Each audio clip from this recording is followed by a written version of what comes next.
ang pinakadelikadong balon sa mundo, ang Jacob's Well. Alright, kamusta mga kaibigan? Welcome sa RBN Polo TV. Nakalocate ang delikadong balon na ito sa Texas, ilang oras lang mula sa labas ng Austin. Isa itong lumubog na sinkhole na merong natural na tubig bukal at tinatawag nga itong Jacob's Well. At dahil sa may taglay nitong ganda at kakaiba, ay palagi itong dinarayo ng mga taong gustong isagad ang kanilang adrenaline. At pag nag-dive ka sa balon na ito, ay makikita mo ang isang kuweba sa pinakailalim. At marami ng mga divers ang namamatay rito.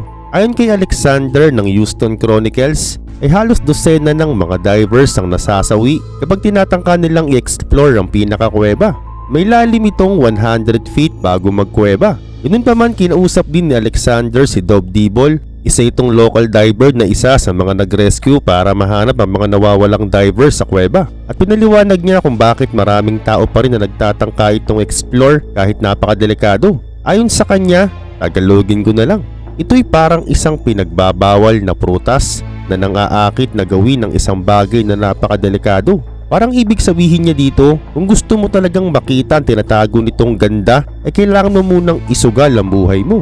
Ganun pa man, noong September 9, 1979, ay merong isang grupo ng magkakaibigan mula pa sa California ang pumunta rito para mag-dive. Halos gabi na nun, kaya naman nag-setup muna nga sila ng tent para magpalipas. Pero ang dalawa sa grupo na sina Kent, 20 anyos at si Mark, 21 years old, ay nagpa siyang mag-dive muna bago matulog. At bagamat late na masyado, tinuloy pa rin nila. At maraming nakakita sa ginawa nila. At nasaksihan din ng iba na tumungo ang dalawa sa pinakapasukan ng kuweba. At para kasi makapasok dito, kailangan mo munang alisin ang oxygen tanks mo para magkasya ka. At ayon pa nga sa nakasaksi sa dalawang diver, napansin niya na wala itong mga daradalang backlights para sa emergency. Dagdag pa niya, sinubukan din niya itong ilawan bilang pahiwatig na napakadelikado. Pero binaliwala ito ng dalawa. Hindi siya pinansin.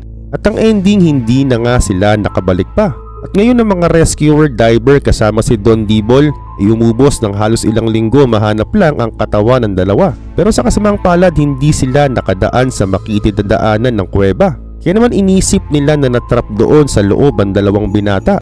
At matapos ang matinding effort ng mga rescuer, ay hindi na nga talaga nila nakita ang dalawang pasaway.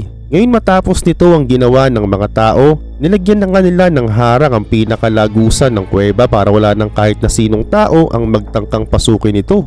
Sa kabilang banda, ang dalawang diver na nawala ay mga professional diver. Parehas silang may lagpas 5 years ng experience sa pagdadive. Pero ang tanong, bakit nga ba nangunguha ng buhay ang balon na ito? Ayon sa article noong 2001 na likha ni Louis Bond, merong kakaibang daanan o kakaibang cave system ang kuweba sa Jacob's Well. At bukod sa masikip ang daanan, ay nakakaligaw din.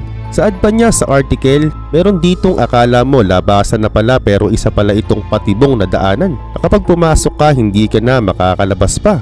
At bukod pa, meron din ditong malabuhangin at mga graban na nabagsak na umiikot sa loob dahilan hindi makaaninag o makakita ng maayos sa mga diver. Sa kabila pa nito, noong 2015 lang, si Diego, 21 years old, isang diver, ay sinubukan ng delikadong balon. Nag-free dive siya sa lalim na 100 feet at habang nasa ilalim na nga siya, natanggal ang isa sa mga flippers niya dahilan hindi siya makakilos ng maayos. At dahil sa adrenaline niya, dahil sa sabog na ang baga niya sa ilalim ng tubig, ay nagpasya nga siyang hayaan na lang ang isang flippers sa baba at saka lumangoy na lang siya paitaas gamit ang mga pagkampay ng paa niya. At buti na nga lang talaga mahusay siyang kumampay kundi katapusan na rin niya. Grabe no? Ikaw, anong say mo dito? Ano kayang meron sa ilalim? Comment down below ang sagot mo para malaman din namin.